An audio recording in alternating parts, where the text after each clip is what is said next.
Welcome to एस्ट्रोमंडल।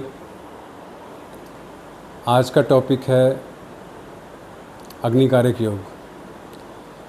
अग्निकारक योग जो एक युति से बनता है सूर्य और मंगल की। जब सूर्य और मंगल, सन और मार्स एक हाउस में या एक भाव में युति बना के बैठे होते हैं तो इस अग्निकारक योग का निर्माण होता है। और जनरली अग्निकारक योग को लोग बुरा मानते हैं कि ये अच्छा नहीं होता, ये बुरा होता है। ये एक पर्सन की, जिस पर्सन की जन्म कुंडली में ये योग बन रहा होता है, उस पर्सन के योग, उस पर्सन की लाइफ में, उसकी लव लाइफ में, उसकी मैरिड लाइफ में, उसकी फाइनेंशियल लाइफ में, उसके करियर फील्ड में, उसकी सोशल लाइफ में प्रॉब्लम क्रिएट करता है बिकॉज ऑफ हिज और हर टेम्पर लेवल। उसका टेम्पर लेवल बहुत हाई होता है, उसको गुस्सा बहुत जल्दी आता है। लेकिन इस परमात्मा ने, जिसने सृष्टि की रचना रची है, हर योग में खूबसूरती डाली है। अगर ये योग बुरा है तो इस योग की एक खूबसूरती भी है, एक पॉजिटिव पॉइंट है इस योग का। पॉजिटिव पॉइंट, अगर ये योग 3rd हाउस में हो, 6th हाउस में हो, 9th हाउस में हो, 11th हाउस में हो, 10th हाउस में हो, तो ये जो योग है ये उस पर्सन के लिए एक आशीर्वाद से कम नहीं है। ये जनरली लोगों में बड़े मिसकंसेप्शंस होते हैं कि अगर अग्निकारक योग हमारी कुंडली में आ गया तो हम अपनी लाइफ को कैसे टैकल करेंगे, अपने टेम्पर लेवल को कैसे टैकल करेंगे। तो आइए हम एक सरल भाषा में समझते हैं कि इस योग का मतलब क्या होता है, इस योग को कैसे ठीक किया जा सकता है।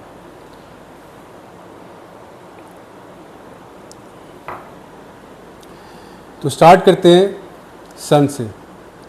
सन, जिसको लाल किताब में राजा माना गया है। मंगल, जिसको लाल किताब में सेनापति माना गया है। सेनापति, जिसका काम होता है अपने दुश्मनों को ख़त्म करना बाय हुक और बाय कुक। राजा का काम होता है कि सेनापति दुश्मनों को ख़त्म करेगा और राजा अपनी स्टेट को, अपने राज को बढ़ाएगा, अपने राज्य को बढ़ाएगा, अपने दायरे को बढ़ाएगा। तो जब ये दोनों योग, जब राजा और सेनापति एक युद्ध में मिल जाते हैं तो क्या उनको हराना आसान होगा? कतई नहीं, उनको हराना आसान नहीं होगा। और अगर ये दोनों लोग 3rd हाउस आपके शौर्यता में, आपकी वीरता में, 6th हाउस आपके दुश्मनी में, आपके कर्जे में, आपकी बीमारी के खिलाफ लड़ेंगे, आपके दुश्मनों के खिलाफ लड़ेंगे। 9th हाउस जो आपके इंसिस्टर्स का है, कि आपके इंसिस्टर्स को इस योग के द्वारा जो निर्माण हो रहा है आपकी जन्म कुंडली में, उनको रास्ता मिलेगा। 10th हाउस आपके कर्म स्थान, 11th हाउस आपका सोशल सर्कल। तो क्या ये योग इन भावों में बुरा होंगे क्या? कतई नहीं, कभी नहीं बुरा होंगे। अगर 3rd हाउस में ये योग बन रहा है, लेकिन इसके कुछ प्रिंसिपल्स हैं कि ये जो योग है, जो वाटर एलिमेंट ज़ोडिक साइंस है उनमें नहीं बनना चाहिए। लेकिन एक वाटर ज़ोडिक साइन है स्कॉर्पियो। तो स्कॉर्पियो अगर 6th हाउस में ये योग का निर्माण कर रहा है, अगर 10th हाउस में ये योग का निर्माण कर रहा है और 3rd हाउस में ये योग का निर्माण कर रहा है, तो जिसमें 10th हाउस में उस पर्सन को बहुत सोच समझ के बोलना चाहिए। बोलने से पहले कुछ टाइम सोचना चाहिए, 1-2 सेकंड, 1-2 मिनट सोचना चाहिए कि वो क्या बोलना चाह रहा है। क्योंकि अपनी तरफ से तो बोलेगा सही, लेकिन सामने वाले को कटाक्षवाणी लगेगी। और 10th हाउस है आपका कर्म स्थान। तो ऐसी ज़ोडिक साइन में ये योग जब बनेगा तो थोड़ा हमें संभल कर रहना चाहिए। और ये योग अगर लगन में बन रहा हो, 1st हाउस में बन रहा हो, तो पर्सन को थोड़ा अपने टेम्पर लेवल पे बोलने से पहले सोचना चाहिए। अपना फ्रेंड सर्कल बहुत सोच के बनाना चाहिए। और अपने जो बड़े भाई बहन से एक मित्रतापूर्वक, एक फ्रेंडशिप वाला बिहेव करना चाहिए और उनको आदर सम्मान देना चाहिए। तभी ये योग उनको अच्छा फल देगा। अब अगर 6th हाउस में ये योग बन रहा है तो ये जो योग है ये आपको आपके दुश्मनों से बचाएगा, आपको कर्ज़े में आने से रोकेगा, आपको बीमारी से लड़ने की हिम्मत देगा, जिससे बीमारी ठीक होगी। आपके जो डेली आप वर्कआउट करेंगे, डेली जिम जाएंगे, डेली अपनी एक एथलीट एक्टिविटी करेंगे, जिससे आपकी बॉडी जो है स्ट्रॉन्ग रहेगी, मस्कुलर रहेगी। ये जो योग अगर 9th हाउस में है तो आपके एंसेस्टर्स के लिए अच्छा रहेगा। ये जो योग है 11th हाउस में रहेगा तो आप लीडरशिप क्वालिटी पैदा करेंगे अपने आप में, आप लीड करेंगे लोगों को। लेकिन अगर यही योग दूसरे अगर नेगेटिव सेंस से देखा जाएगा कि ये योग 2nd हाउस में है, 4th हाउस में है, 5th हाउस में है और 12th हाउस में है, 8th हाउस में है, तो ये योग अच्छा नहीं है, ये योग बुरा कहलाएगा। 2nd हाउस आपके कुटुंब का भाव है, आपके धन का भाव है, आपके सेविंग अकाउंट का भाव है, आपकी वाणी का भाव है।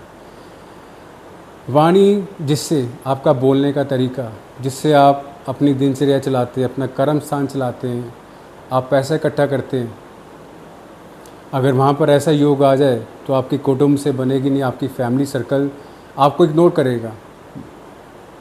और अगर 4th हाउस में बने, 4th हाउस आपकी मदर का भाव है, आपकी लग्जरी आइटम्स का भाव है, आपके घर गृहस्थी का भाव है, आपके 4 दीवारी जहाँ आप रहते हैं उसका भाव है, और अगर वहाँ ये योग बने तो आपकी मदर से नहीं बनेगी,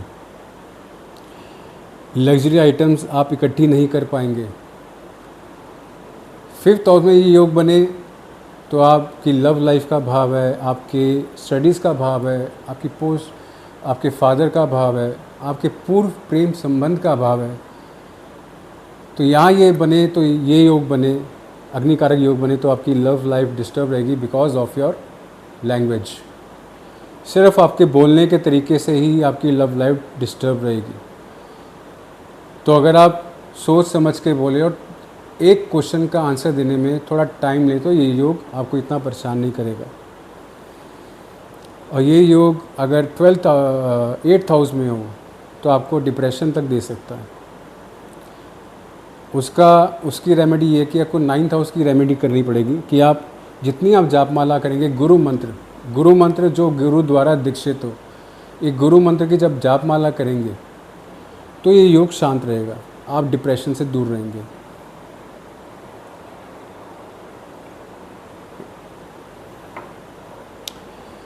ऐसे ही अगर हम 12th हाउस में देखें तो ये योग आपकी वाणी के थ्रू आपको जेल भिजवा सकता है, आपको पागल खाने तक भिजवा सकता है, तो ये आपको प्रॉब्लम में डाल सकता है। लेकिन अगर 12th हाउस में हम अगर मेडिटेशन करें, हम ध्यान की तरफ जाएं, हम मोक्ष की तरफ जाएं, तो ये योग हमारे लिए अमृत साबित होगा, ना कि श्राप साबित होगा।